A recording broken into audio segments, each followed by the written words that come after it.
Bonjour.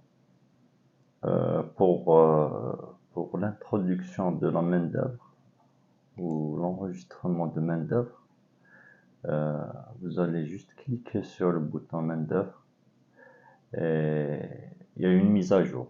Il y a une mise à jour, cette fois, le logiciel distingue entre la main-d'œuvre libre et la main-d'œuvre avec prix. Avant, c'était une histoire de famille sous famille, mais avec cette mise à jour, l'introduction de la main-d'œuvre avec prix ou la main-d'œuvre libre sont indépendantes. Vous pouvez l'utiliser en même temps, d'accord? Donc ici, il y a l'onglet main-d'œuvre avec prix, et ici, il y a l'onglet main-d'œuvre, tout court. Ici, le prix n'est pas renseigné dans le catalogue, donc vous devez le renseigner lors de l'ajout de cette activité. Et il y a l'onglet activité dont vous devez tenir compte si vous faites l'importation de la main-d'œuvre. Donc rien de plus simple, d'accord? Le code main-d'œuvre. Ici, pour ajouter une nouvelle main-d'œuvre, vous avez ici le code main-d'œuvre avec prix, la désignation. Vous introduisez le prix ici et vous saisissez s'il s'agit d'un prix hors taxe ou TTC. Tout dépend ce que vous voulez comme gestion. Le type, c'est une écriture libre, la quantité et l'activité.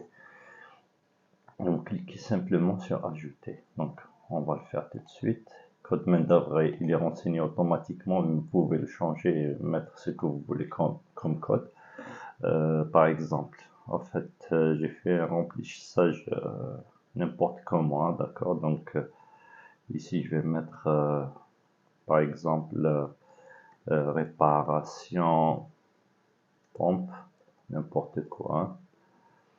Ici, on va mettre par exemple le prix à 1000 en hors taxe. Le type, on va s'en passer. La quantité 1 et l'activité, je vais mettre par exemple, il s'agit d'une activité SAP.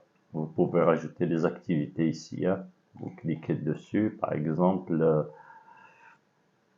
je sais pas, vente, on va mettre vente pièces par exemple. Voilà. Donc on ajoute et il est affiché ici. D'accord? Pour faire l'importation, toujours la même chose.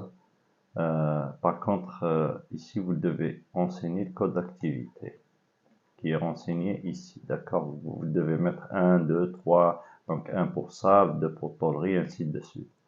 Donc j'ai généré un fichier bidon entre parenthèses.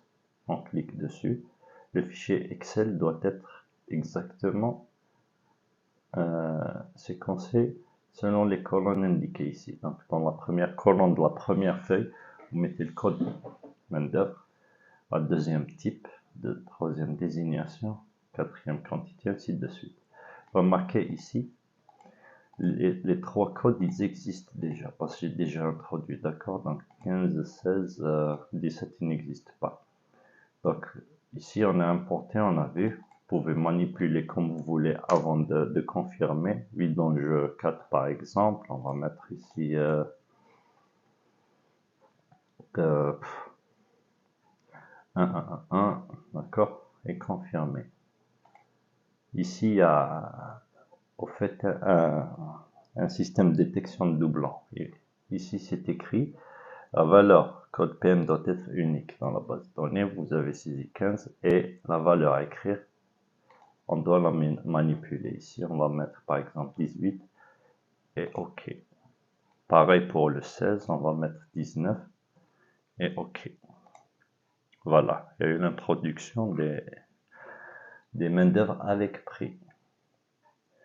Ici, c'est exactement la même chose, mais on ne renseigne pas le prix, par exemple.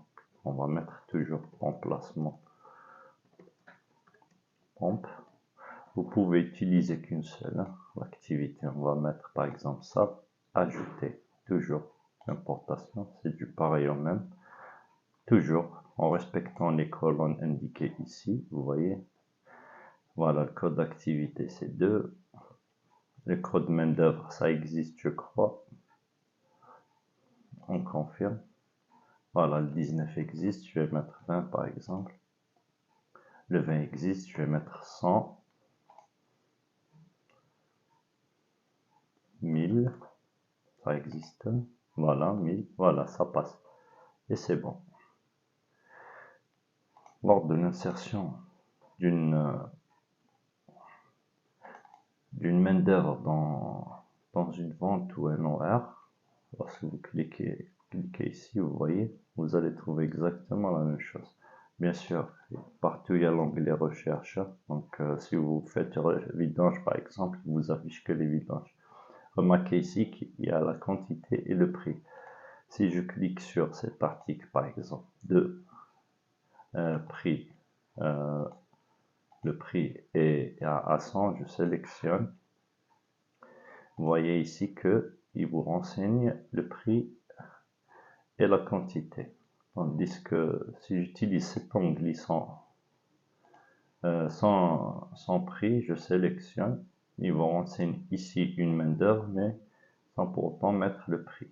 Vous voyez, c'est à vous de mettre ici le prix que vous souhaitez. C'est ça la différence en fait. Et à la fin, vous finalisez par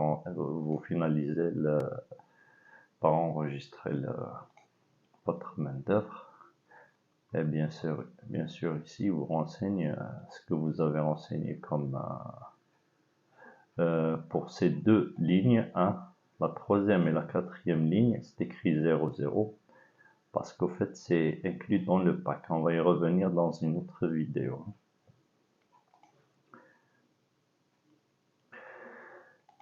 Pour la saisie d'une main d'œuvre dans un pack, c'est toujours la même chose, mais à la différence de la main d'œuvre que vous saisissez toute seule, dans le pack, le prix de la main d'œuvre n'est pas renseigné, mais il est renseigné plutôt dans le pack global. Donc si vous saisissez un pack, vous n'avez pas à renseigner le prix de main d'œuvre.